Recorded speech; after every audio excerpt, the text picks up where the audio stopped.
The next topic we're going to discuss on Boxing Bros. Jaron Ennis versus Brian Norman Jr. is no longer an option. So apparently that is off the table as they failed to reach an agreement. So Eddie Hearn was talking about it. We're going to take a listen to what Eddie Hearn had to say. This video appears courtesy of IFL TV. Subscribe to IFL TV, man. Get them to 1 million subs, man. They get some great interviews. So subscribe. Do you know what I'm talking about already? Norman's managers came out and said that Who's Norman's manager? You tell me. I don't know. You've seen what he said. Who is he? What's his name? Yeah, you got need to check that now. You talk about is that Adrian Clark? Actually, before I even get checking that. No, I didn't realise it was Adrian Clark. Go on, yeah. What did Adrian Clark? I mean, firstly, one of the problems is Brian Norman's called Brian, right, which ain't great, and Adrian Clark's called Adrian. So I'm now in a negotiation with Brian and Adrian. Do you know what I mean? Which is like quite unique within itself. You know what I mean? Who's going to pop up next? Derek. You know? He's basically come out and said that you're 200 grand off where they want to be. What did you offer them, first of all? Donuts. Let me tell you something now. It's over. You know, because when the IBF set the purse bid date, anybody who knows anything about the business of boxing, unfortunately, Adrian and Brian do not fall in that category. You cannot no longer request a unification fight. So congratulations, guys. You're too late. You fucked it up. You're going to get 200 grand to fight on a prospect undercard. Well done. Magical. That you saying categorically, butchers, that's it done? Can't do it. It's once the IBF called a purse bid date, which was yesterday, it's over. And also, they come to me and they say, we'll do it. We want more money. We'll do it, but not in Philadelphia. It's like, where do you think the money comes from, Brian? But could you not do it again in Vegas? So what he said was he wants to do. Calm. You're not stupid, right? Where do you think the money comes from to do this kind of fight? From the broadcasters, thank you, DAZN, and from the gate. Did you see the gate at Wells Fargo? I can't lose a 20,000 seat gate and just roll the dice doing it in Vegas. I mean, with all due respect, last time I checked, Brian Norman weren't that popular in Las Vegas. Where is Brian Norman from? Let me look it up now. I can't actually believe Brian Norman's turned this fight down. This is the problem with boxing. I don't know anything about Brian Norman, so we're going to just get some facts up right here now. It's not even coming up in the search. It's not a good sign, is it? But you seen his last fight, what he made? I didn't. Yeah, 200 grand. But to be fair, depends. Sometimes there's some deductions. Call it 200 grand. Right? I don't mean it was 200 grand. Anyway, Brian Norman, he's from Dakota in Georgia. I'll tell you what, let's do the fight in Georgia. In Dakota. So I've not even said it right. So are you saying that you would openly do it in his home? Oh, you dickhead. Of course I wouldn't. Saying, boys. Of course I wouldn't. I'm going to do the fight where the fight generates money. You've got all these people come out on, like, you know, mobile phones and, like, you know, Brian Norman Sr. It's like Bill Haney from Wish, right? And it's like, what we want, what do we want? 2.5 million. It's like, what, how? Brian? Charles? What's his name? The other geezer? Adrian? Derek? No. Like, if you want, I'll show you a P&L on what I'm paying. And then they're like, Boots got 4 million for the purse bid. Do you know how purse bids work? Like, you haven't got a fucking clue. All right, so we're gonna stop here. You can watch this interview in its entirety. Go to IFL TV, and you can watch this video in its entirety. Eddie Hearn was on one. He wasn't filtered. He let his guard down for that one. But Trill Dollar Bill, you heard what he had to say about Brian Norman turning down the fight Brian Norman reported they were 200,000 apart in terms of the agreement, and Eddie basically said it's done now because they ordered a purse bid for Brian Norman's title. So, what's your reaction to that? Basically, everything Eddie Hearn had to say. This is the best Eddie Hearn interview I've ever seen. Talk that sass, Eddie. Talk that sass. You know what I'm saying? Eddie was doing his thing. You know what I'm saying? Go ahead. This was entertaining. You know what I'm saying? Eddie is one of my favorite promoters. You know what I'm saying? Go ahead, Eddie. Let him know what it is. He said everything but what it really was, a duck. Eddie said everything but what it really was, and that was a duck. This was a pure duck.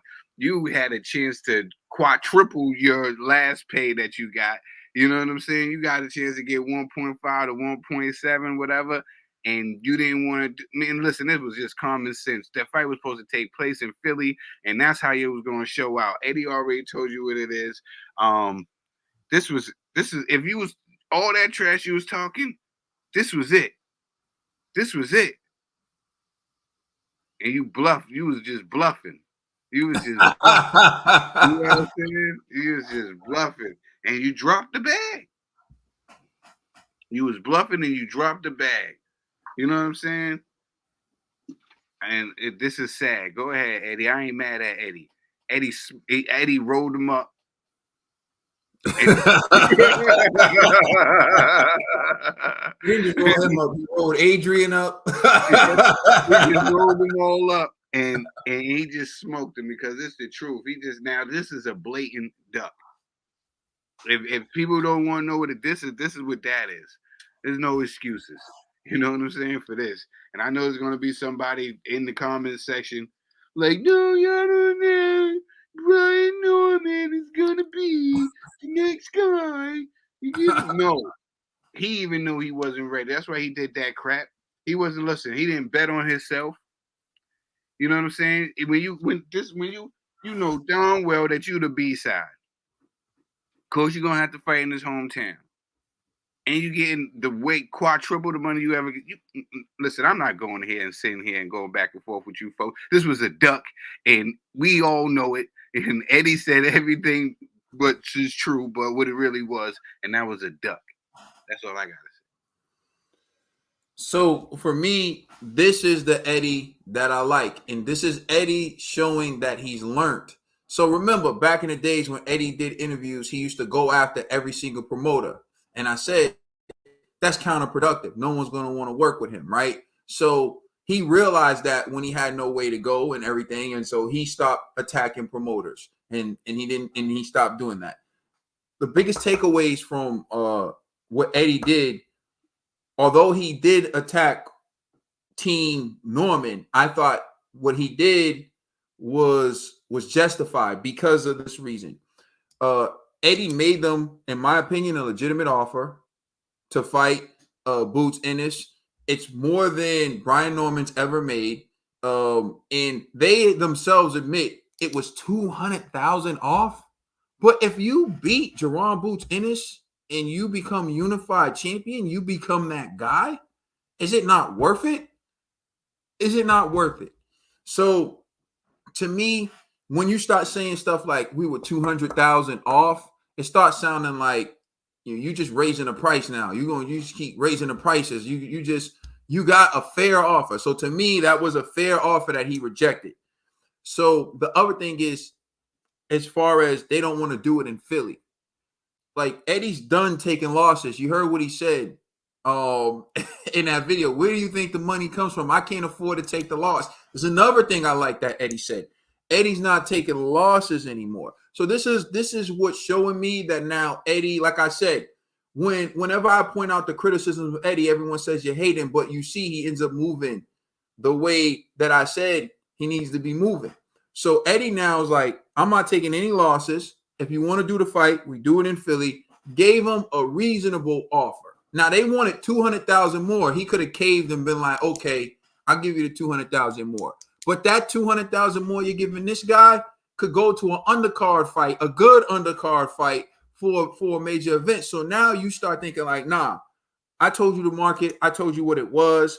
I hate when people say, "Oh, Boots made this for his last fight," but you're not Boots. You're not Boots. But what Boots made for his last fight, Boots can sell out an arena in his hometown. I don't think Brian Norman Jr. can sell out Decatur, Georgia. So you sitting there acting, and then again, what I always say, it's leverage. What's your next best option? If you don't fight Jaron Boots Ennis, you're gonna fight some other guy and make $200,000 again. So you were $200,000 apart from making $1.7 million, and now you're gonna fight a guy for $200,000.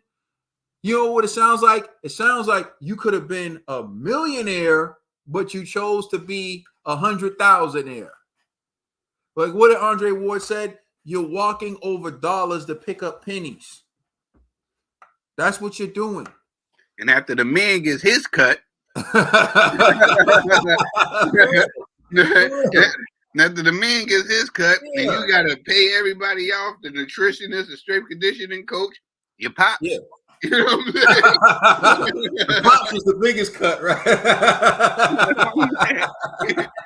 Your pops like, I see the money. And that 200,000 had nothing to do with Junior. That was all about Senior right there. And I get mine off the top.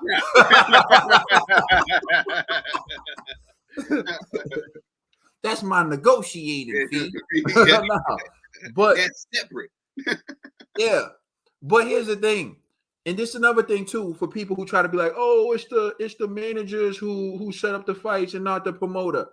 You see who had the veto power, right? Eddie, the promoter, in the end had the veto power to say, nah, this is done. I'm not giving any more money. I'm not moving the venue. See, a promoter's job, if it was just to promote, people tell them where the fight's going to be. People tell them the venue. People tell them this, and they go promote it. See, no, this is what I'm trying to tell you. Eddie's more than just a promoter. That's why he gets to say, nah, I'm not taking that loss. I'm not doing the fight there. I'm not signing off on this. So again, this is all exposing what I've been trying to tell you. It's cool. I know some people get mad and upset because they feel like you targeting their guy or you're being unfair to their guy. Nah, you just calling out what you see. But this is a prime example of Eddie doing everything right. Now, he was taking shots at people, but again, it was justified shots. Why? He gave a legitimate offer.